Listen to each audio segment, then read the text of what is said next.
Alors, One Shooter, est-ce que tu peux un peu te présenter vite fait? Qu'est-ce que tu fais? Sur quelle plateforme? Et comment t'en es arrivé là? Bah, je suis créateur de contenu depuis quelques années maintenant. One Shooter, je fais, principalement du FPS et du Rainbow Six et après, je me suis mis à faire, maintenant, j'essaye de varier un peu, de sortir un peu de cette case-là et sinon sur ce FPS-là, je fais tout en fait. Ça va être des tips, ça va être donc du tuto, ça va être des patch notes, beaucoup de débats, beaucoup de sur la mise à jour et sur la vie de tous les jours en fait, en général.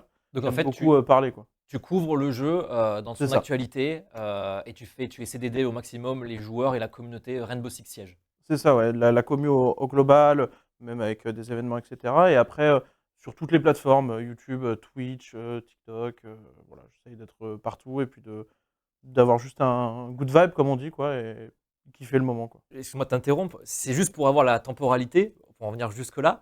Tu as commencé en quelle année sur YouTube? Ma chaîne YouTube date de 2010. Ouh! Ah oui! C'est-à-dire qu'on parle souvent des anciens, mais vraiment je suis là depuis longtemps. À Ok. faire des vidéos, hein, Ouais, je ouais, l'ai ouais. créé, j'ai fait des vidéos, j'ai fait du Call of, puis après j'ai fait de Call of en Call of. Après je suis reparti sur Rainbow Six quand j'ai vu l'annonce de Rainbow Six Siege et j'avais commencé les FPS à base avec Rainbow Six et puis en fait je voulais juste transmettre, puis c'est parti comme ça. Je me suis pas mal enfermé, quand les gens voulaient un tuto, ils me voyaient moi et j'imagine que je transmets bien, ce que je connais. Donc de fil en aiguille, bah, j'ai pu monter comme ça petit à petit avec une commune niche. Parce que forcément le tuto c'est quelque chose de niche, mais c'est généralement une bonne commune vu que les gens viennent pour apprendre, ils font déjà un premier pas vers toi. C'est déjà, oui, forcément, c'est eux qui viennent te voir parce qu'ils ont un besoin et toi, tu leur as apporté la solution directement en vidéo C'est ça, YouTube. ouais, j'ai découvert que j'étais pédagogue et j'ai mis ce côté pédagogue pour les gens et ça se passe plutôt bien hein, maintenant depuis quelques Donc années. ça, Donc, c'était à la sortie de Rainbow Six Siege en voilà, et là quelle je fais année? toujours, il est sorti le 1er décembre 2015. 2015 déjà? Et ce qui me fait peur, c'est Waouh! que je me souviens de la date de sortie de Rainbow Six, mais que j'ai réussi à oublier l'anniversaire de ma mère. Et ça, c'est une dinguerie quand même. Mais ouais, le 1er décembre 2015, et je faisais du Call of. Et quand j'ai vu ça, je suis parti directement sur Rainbow Six et j'ai recyclé la chaîne, on va dire. Parce que je faisais du Call of, mais c'était pas du contenu en HD. Enfin, t'as connu, tu Les sais, débuts, les le débuts. SD. Enfin, vraiment, on était sur des Dazzle à l'époque, donc vraiment. Ouais, ouais, Et je ça savais gèle. que j'avais toujours ce gap où je pouvais pas concurrencer les gens en HD qui avaient Diablo X9, etc., les fameux boîtiers.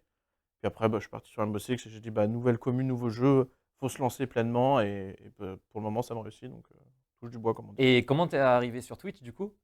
Et bah, sur Twitch, c'est parce que j'ai fait de la compétition aussi. J'ai été joueur compétitif et il fallait jouer, histoire d'accumuler du gameplay, de la connaissance de jeu, avant d'aller prac, donc aller s'entraîner. Et je me suis dit, bah, au bout d'un moment, je me lasse, entre guillemets, quand tu es tout seul. Je vais streamer et l'effet inverse, et je pense que ça va te le faire pareil, Max, je peux plus jouer sans streamer. C'est le truc horrible pour les streamers, c'est que si je fais une soirée entre potes et que je joue, je me dis: «Mais là, il faudrait que je le stream» et je culpabilise de jouer sans streamer. Ouais, C'est assez horrible ce et puis besoin de partage absolu. Une fois que tu as voilà. goûté au stream et que tu sens que c'est fait pour toi, parce qu'il faut que ça soit fait pour toi quand Oui, même, voilà, c'est pas tout le monde peut coller avec ça. Tu te retrouves où, vraiment, se retrouver tout seul devant l'écran. Moi, je l'ai pas fait depuis, que j'ai commencé Twitch. Juste quand je joue avec, ma copine, bah là, ce côté partage est un peu retrouvé de ce côté-là. Donc il y a toujours ce sentiment en fait de pas jouer que pour soi, quoi. ouais, là-dessus, bah, quand je jouais avec, mon ex à l'époque, je jouais off, mais pour dissocier vraiment la vie privée de la vie, publique parce qu'on est des créateurs de contenu, on est des personnages publics et pour le coup, j'en montre beaucoup et des trucs que je gardais un peu secrets et donc je devais juste m'entraîner avant d'aller practice. Je montrais mon gameplay, puis j'ai continué et puis, bah, ça a pris, les gens aimaient bien donc voilà. OK, bah justement, j'ai une question par rapport à toi, parce que tu as parlé tout à l'heure d'entraînement. Qu'est-ce Oui, que c'est que cette histoire? Parce que je sais, on a parlé un peu, en off ensemble. Tu m'as raconté qu'avec Ubisoft, tu étais assez proche. Tu as même réussi à avoir ton pendentif d'armes dans le jeu, qui est c'est quand vrai. même un exploit. J'ai vu passer ta vidéo, c'est incroyable. Est-ce que tu veux un peu nous détailler ce parcours? Parce que du coup, là, on va passer de la phase créateur où j'en vis à mon jeu que je soutiens. Ouais. Je participe en fait à son développement. Bah, pour le coup, donc j'ai commencé à faire des vidéos YouTube et tout de suite j'ai commencé à faire de l'e-sport puisque, bah, j'ai grandi avec, Gotaga comme beaucoup et pour ceux qui viennent de la scène code comme moi, enfin ça faisait rêver. Donc j'ai commencé à faire de l'e-sport en parallèle et donc au bout d'un moment j'ai arrêté l'e-sport. J'ai fait, quelques belles ligues et donc j'ai pris ma retraite, au bout de la 6e année globalement. Après j'étais un peu remplaçant puis j'ai vraiment tourné la page. J'ai eu la chance de faire quand même pas mal de compétitions, des tournois d'Europe, des tournois de France et cetera Et et ça te permettait aussi d'en vivre, hein, les non, compétitions? c'était, vraiment le côté, semi-pro. Tu as plusieurs gaps. Tu as pro où tu es payé pour jouer. Ok. Semi-pro où en gros les structures vont te défrayer tes déplacements en LAN, le nourri, le logis, etc. Mais tu n'es pas payé. Il te faut un travail à côté, c'est ce que j'étais, et ce que beaucoup de joueurs sont. Et ensuite, tu as vraiment le côté amateur où là, tu n'as pas forcément de structure, tu n'as pas forcément Ouais. de club. Là, tu payes tout. Donc, ouais, non, moi, j'étais sur ce semi-pro, mais on affrontait quand même des équipes pro, puisque en French League, qui était la Ligue nationale française, on avait des équipes pro, puisqu'on a la chance, quand même, sur Rainbow Six, d'avoir de très bons joueurs français. Et donc, ouais, c'était costaud. Vraiment. J'imagine. Et du coup, C'est- ça t'a apporté de la visibilité quand même à ton contenu pour pouvoir glow up après derrière? Bah, par moment, oui, et par moment, non, parce que ça m'a pas mal desservi. En gros, si l'équipe perdait, c'était ouais, l'équipe de One Shooter, parce que tu es le personnage public. Et donc, j'avais beaucoup de mal, et bah, les gens, tu leur en veux pas, mais vu qu'ils critiquent souvent sur Internet, ils dissocient pas les deux. Et c'est un jeu qui joue à 5, et quand je fais des tutos, des tips comme ça, c'est pas parce que je l'ai fait que tout de suite, je vais être le meilleur du monde, même si, bon, je me débrouille quand même. En toute modestie, je me débrouille un peu. Et donc, bah, ça m'a pas mal desservi par moment, jusqu'au moment où j'ai eu quand même une assez grosse commu, où les haters, bah, enfin, pour s'attaquer à ça, fallait y aller quand même. Et ma commu, je leur en remercie et je les embrasse, puisque bah, pour le coup, ils m'ont pas mal soutenu. Puis après, quand j'ai pris ma retraite, je suis parti vraiment sur le côté créateur. Ok, d'accord. Donc là, maintenant, donc quand tu as dit que tu as pris ta retraite, c'est marrant de Ouais, parler de ça. c'est bizarre de dire retraite de joueur pour le coup, mais ouais, vraiment, j'ai eu ce côté où je tourne la page, je sais pas, je reviens, je repars.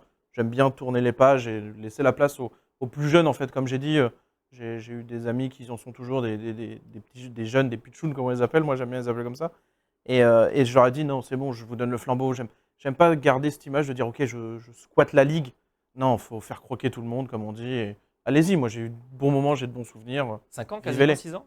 Ouais, 6 ans, ouais, Ouais, ouais, quand même, un du peu coup. plus de la 6e année. Après, j'étais remplaçant pour quelques équipes. Mais vraiment, après, là-dessus, j'étais en mode, bon, allez-y, les plus jeunes, croquez la part du gâteau, quoi. Ok, et comment ça se fait que tu en es venu à avoir un pendentif, genre tu as ton pendentif dans le jeu Rainbow Six Siege, donc pour ceux qui ne savent pas, dis-moi si je me trompe, mais c'est le petit pendentif c'est un skin en fait, c'est comme un C'est petit ça, ouais. cosmétique que tu attaches à une arme. Il y en a plein sur la boutique que tu peux acheter, et du coup tu as ton propre pendentif avec, si tu veux expliquer peut-être. Bah, c'est un pendentif que tu récupères en t'abonnant à la chaîne du créateur de contenu. Donc, Sur Twitch? là, pour le coup, et sur Twitch. Donc, si les gens qui s'abonnent à la mienne, bah, ils récupèrent ce pendentif dans le jeu. Et en gros, Ubisoft, ils ont lancé un système de reward il y a quelques années où par saison, donc une saison chez nous c'est 3 mois, et donc il y en a 4 par an, ils donnent 3 à 4 pendentifs à des créateurs de contenu. Il faut avoir certaines statistiques, être présent dans la commu, avoir fait pas mal pour la commu.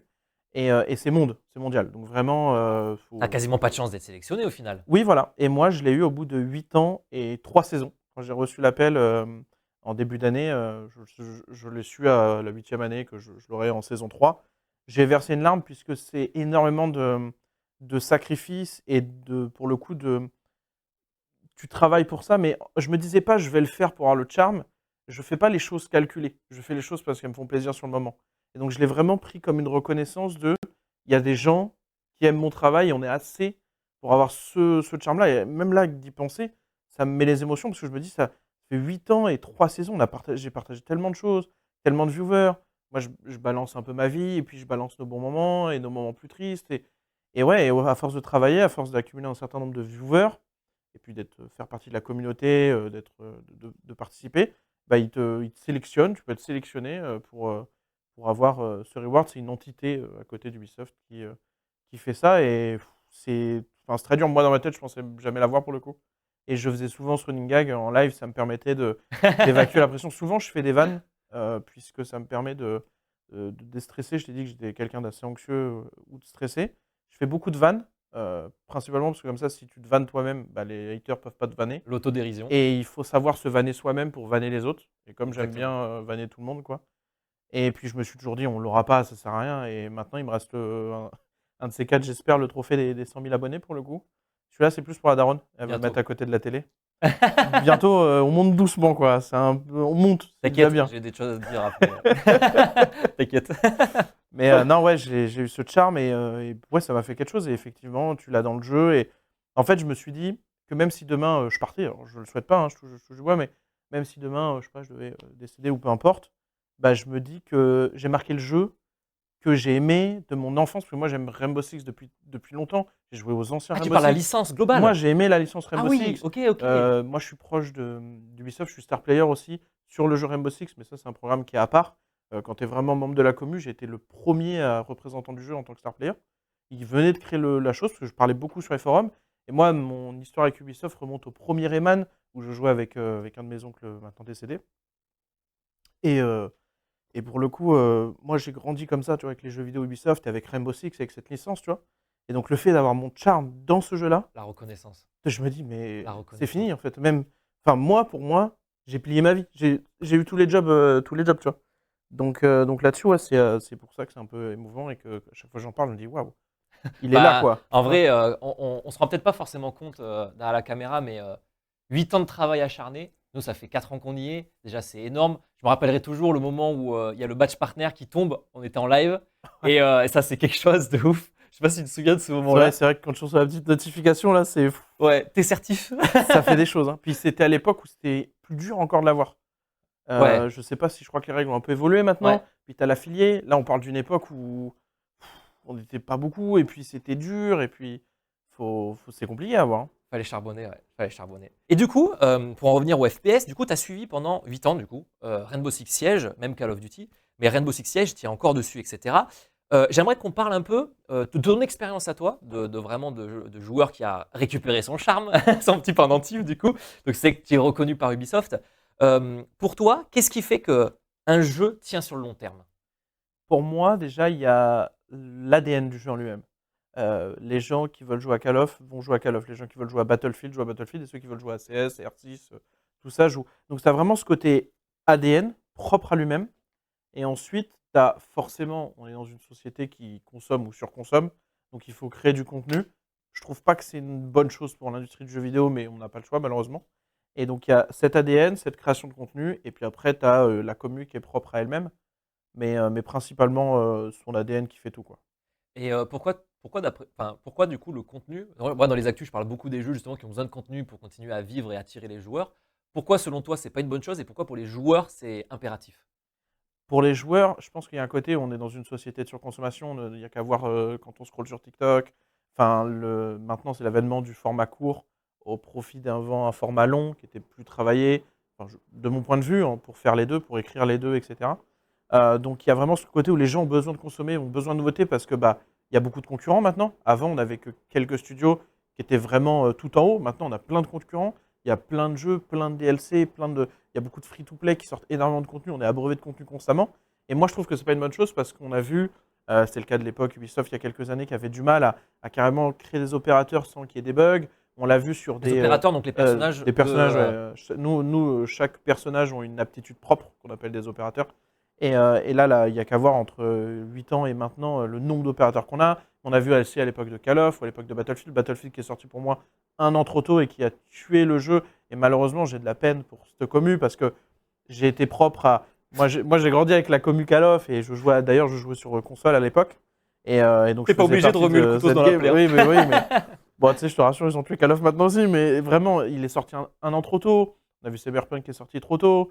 Même R6 à l'époque avait déjà été décalé, mais qui est sorti trop tôt. Je pense on vit dans un monde où les actionnaires, etc., veulent des jeux, veulent un retour sur investissement, là où on ne laisse plus le temps aux développeurs de travailler. Ceux de Cyberpunk ont fait un burn-out, par exemple, toutes ces choses-là. Donc là, on est entre deux mondes, entre ce qu'on veut tout le temps de la quantité, on n'a pas le choix, et puis de l'autre côté, ben, on ne peut pas les faire, on n'a pas le temps de les faire. Pour toi, c'est quoi les grandes difficultés aujourd'hui d'être créateur de contenu? Les grandes difficultés, on va pas se mentir, déjà, il y a gagner sa vie. On parle dans un créateur de contenu qui en font son métier, c'est Ouais. ça. Bah, il y a la pression des algorithmes et donc tout ce qui est analytique, tout ce qui est statistique, parce qu'on fait du travail qui est donné après à des algorithmes. Donc YouTube, c'est Google, Twitch, Amazon, etc. Et on ne va pas se mentir, c'est un peu l'algorithme qui régit nos vies. Des fois, tu peux faire le meilleur TikTok, la meilleure vidéo YouTube et elle n'est pas forcément mise en avant puisque tes abonnés ne reçoivent pas la notification. Comme tu peux faire quelque chose où tu dis ouais, bof. Et puis au final, ça pète. Moi, je sais que ça m'est arrivé très souvent, même la plupart de mes TikTok. Je les poste et je me dis pas, ils vont tout déchirer. Je les mets et puis mon téléphone, il fait que vibrer. Je me dis: «Pourquoi il a Qu'est-ce qui se percé?» tu vois? passe? Et pourtant, il y en a, tu vas les travailler bien, tu te dis potentiellement c'est quelque chose qui peut plaire aux gens. Au final, c'est pas le cas. Donc je pense qu'il y a vraiment ce côté, algorithme et ce côté grosse pression et c'est très stressant, puisque tu es tout le temps, tu travailles, tu proposes un contenu et t'es pas le maître de comment il perce. Par exemple, on va prendre l'exemple d'un peintre. S'il peint très bien, il est reconnu dans son métier par ses pairs, et cetera. Voilà, là, tu peux faire les meilleures vidéos, avoir un studio de fou. Et typiquement, on prend l'exemple de toi. Tu fais un job, et je te l'ai déjà dit, incroyable Merci Poulet. sur Twitch. Enfin, vraiment, si on nous regarde tous les deux, je suis amateur en district 12 comparé à Je t'ai toi. dit tout à l'heure, on n'est pas sur le même, Et vraiment, sur le même au-delà de ça, et pourtant, tu as contenu. Ouais. des gens qui vont être plus connus que toi et qui mettent pas la même intensité de travail et qui n'ont pas forcément les mêmes décors, les mêmes machins, etc. Donc ouais, là-dessus, c'est très dur de se dire que c'est pas toi t'es pas maître de ton destin. Tu as une grosse pression au niveau des statistiques, du nombre d'algorithmes. Il faut le nourrir constamment, donc il faut créer du contenu constamment. Donc le problème, c'est que tu dois tout le temps choisir entre qualité et quantité. Mm. Donc c'est quelque chose qui est très dur. Et puis, tu as un côté solitude aussi. Ouais, ça, Et moi, au début, j'avais complètement. Ouais. beaucoup de mal avec le fait que tes collègues peuvent être tes concurrents. C'est très compliqué. Pour moi, j'avais beaucoup de mal de me dire que bah, ils sont concurrents, c'est pas des gros concurrents, mais ils font le même travail, ils vont faire le même contenu. Donc, quand tu as l'exclusivité, c'est toujours mieux. Et en même temps, bah, c'est quand même bien de passer du moment avec des gens, etc. Et c'est dur de se détacher de tout ça et de changer notre façon de penser. Ouais, complètement. C'est se réadapter en permanence. Hein. Que ce soit Ouais. avec les règles du jeu qui changent par rapport aux nouveaux entrants, nouveaux streamers, que ce soit aux algorithmes qui changent constamment, quoi. Constamment. Et puis, quand tu es là depuis longtemps aussi, comment tu peux garder cette dalle? Tu vois que quelqu'un qui arrive, il va avoir la dalle de tout déchirer, tu vois? Et toi, quand tu es là depuis longtemps, faut réussir à garder cette intensité, se dire: «OK, il faut que je me remette un» tu vois, le feu, il s'étouffe petit à petit quand tu es là depuis longtemps. Il faut réussir Maintenir. ouais, à mettre du combustible pour relancer cette flamme et pour, faut pas oublier de pourquoi tu as commencé, tous ces trucs-là, quoi. Ils sont rares les créateurs qui tiennent sur la durée. Hein. Bah, c'est très dur, hein, vraiment, Ouais, ouais. Est-ce que les rageux, les haineux, c'est un problème où tu arrives à gérer facilement? Moi, c'est un problème par le fait que j'en ai peu.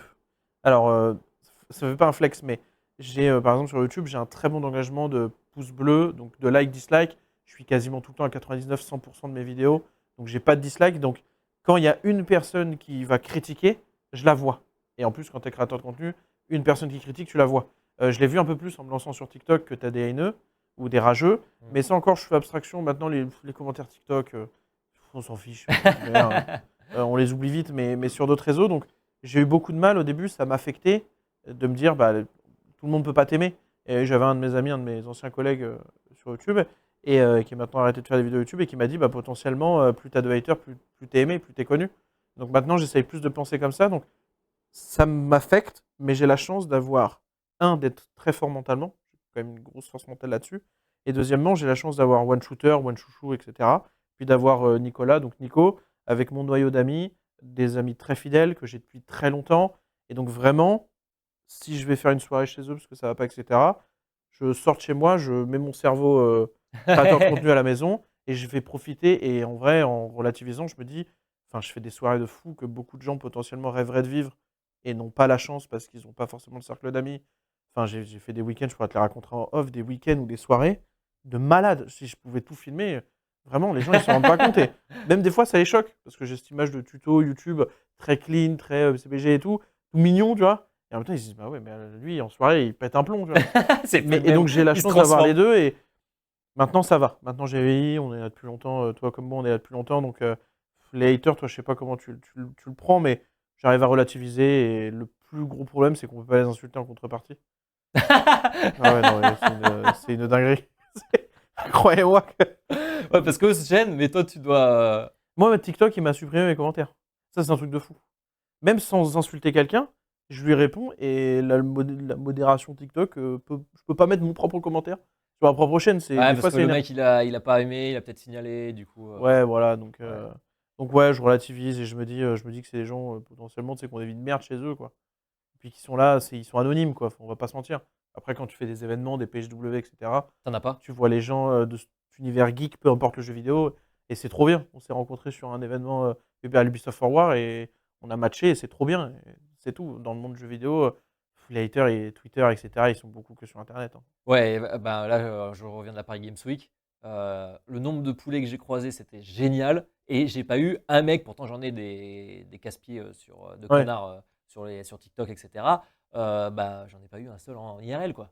la même, j'ai passé 4 jours là-bas, j'ai fait plein de photos et tout, et pourtant, aucun membre n'était là pour dire même. Moi, j'ai toujours dit que j'aimais la critique constructive. J'aime beaucoup Mmh. débattre, j'aime beaucoup parler avec les gens.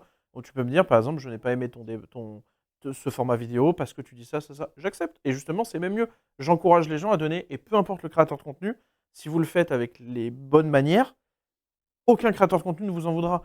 Peu importe, hein, là, vous prenez celui que vous aimez bien. S'il y a une vidéo que vous aimez moins, vous le dites en y mettant les formes.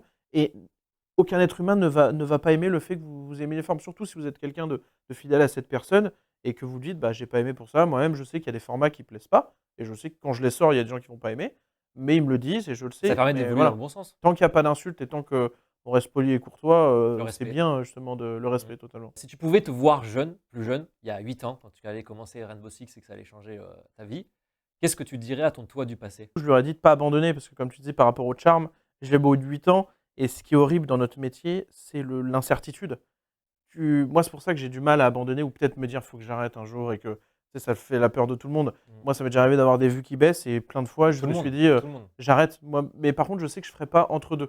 Quand je fais un truc, je le fais ou je le fais pas. Parce que si je continue mais que je fais un métier à côté, j'aurai un peu cette sensation d'échec et je déteste la sensation d'échec, genre, elle est horrible vraiment, Bah, de toute façon, en plus, par retour d'expérience avec tous les créateurs que j'ai rencontrés, avec qui j'échange beaucoup, beaucoup ont arrêté, parce qu'il y a eu cette baisse de motivation ouais. ou de revenus ou les stats ou un peu de tout, tu vois? Et du coup, c'est unanime, tous ceux qui ont fait un truc à côté pour de la stabilité, parce que c'est tellement instable la création de contenu, Bah, tu ils ont raison, genre, jamais réussi ouais. à prendre le train, Parce ils sont que descendus du train, quoi. vraiment, ouais, non, mais même moi en tant que compétiteur, je me vois pas arrêter. En même temps, si j'arrête, bon, déjà, c'est perdre ton rêve. J'en avais parlé une fois avec mon ex, mais là-dessus, c'est si demain j'arrête ce qui m'anime, je me dis, j'ai plus de rêve. Enfin, vraiment, Ouais. j'ai une vie vide en Oh! fait. Ah mais ça, Et, mec! autant se pendre, quoi, vraiment. Ça, c'est Donc, le truc, vraiment. ça, c'est Et donc, je dirais à mon moi du passé, tu vas en chier, mais abandonne pas. Et vraiment, parce que des fois, tu fais plein de rencontres dans la vie, plein de petits moments. On a échangé quelques mois à l'Ubisoft Forward. L'une de mes meilleures amies m'a dit: «Ouais, on doit y aller, vite, on a le Uber». On s'est quitté là, on s'est envoyé un message. Et là, maintenant, on est là. Et c'est parti d'un abonné dans mon chat qui avait mis une de tes émotes. Et vraiment, la incroyable! vie est faite. Moi, je vois la vie comme le destin, Des avec emotes. vraiment ça comme ça. Et tes émotes sont incroyables aussi. Merci. Et vraiment, je me dis, bah, juste persévère et tu vas rencontrer des gens formidables qui sont maintenant mes meilleurs amis. Tu vas pouvoir avoir ton charme et peut-être, je le souhaite, être là encore longtemps et juste pouvoir réussir à faire des choses folles et même être invité la première fois à la PHW sur scène quand tu as des gens qui crient ton pseudo. Waouh, ça te prend aux tripes, quoi, vraiment. Donc, continue, malheureusement, abandonne pas, serre les dents. Vous avez le droit de mettre un genou au sol, mais pas d'abandonner.